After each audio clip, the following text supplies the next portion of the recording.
azvina kumira zvakanaka muri yeZimbabwe. Pane nyaya panapa ndadzoka nayo panapa iri kunetsa nyaya yeZimbabwe Anti-Corruption Commission iya yekugadzirwa naPresident Idi Mnangagwa. So panapa nyaya iri kuitika ndeyekuti vakangomuka vahekwa account yavo. Vanhu vakawanda vakatadza kunzwisisa kuti what's going on, chii chiri kuitika. Account yacho yakahekwa nani? Because munhu akatanga kungonyora zvinhu zvakasiyana-siyana zvaaingoda achiti fellow Zimbabweans, ndini mhepo yenyika, a senior ZAC employee. It is my sworn duty to start for the truth and justice and to reveal to the public the deplored level of corruption that is plagued our country. But replying to ZAC Online, I no longer stay silent while our nation destroyed by corruption at the highest levels. Instead of arresting the charging Chivhayo for the serious crimes, we are pressured to focus on distractions Kusungwa while we have the evidence to nail the true kingpin. So panapa nyaya kuitika ndekuda so pari kuzobudikira ivo veZAC vachindopa vakazobuda vachiti Zimbabwe Anti-Corruption Commission wishes to inform the public and all the key stakeholders of a security breach on the ZAC Online X account. The commission is currently not in control of the account.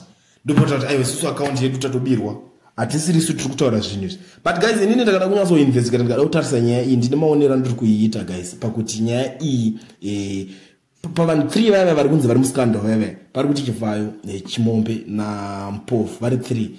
Pau3 wavo hapana watinganongedzera kuti ndiye angangotariswa kunzi akaheka account. Avari varume havazvigone zvekuheka maaccount. Pamwe dai anga ari Java taiti aiwa this guy ane mbiri kumboheka vanhu sekungofambiswa kwanozviita iye achiclaim kuti ndikangonamatira kuti account yako ihekwe inobva yahekwa handiti. But panapa inini ndakada kunyatsotarisa nyaya iyi, muchaona kuti patangotorwa nyaya iyi pa3 vacho ipapo pane 1 akatanga kuataka vamwe achiti aiwa aya mafraud star.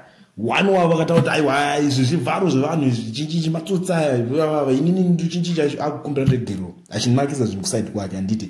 But onai guys nyaya inoitika ndeyekuda so pakuzobuda rimwe side renyaya manje pane maaudios akabuda ari mukumazamese ZAC yacho ndio iri kufambira nyaya idzodzo yobva yabudiswa account yayo ichitaura kuti taneta necorruption kuitika chinji and stuff.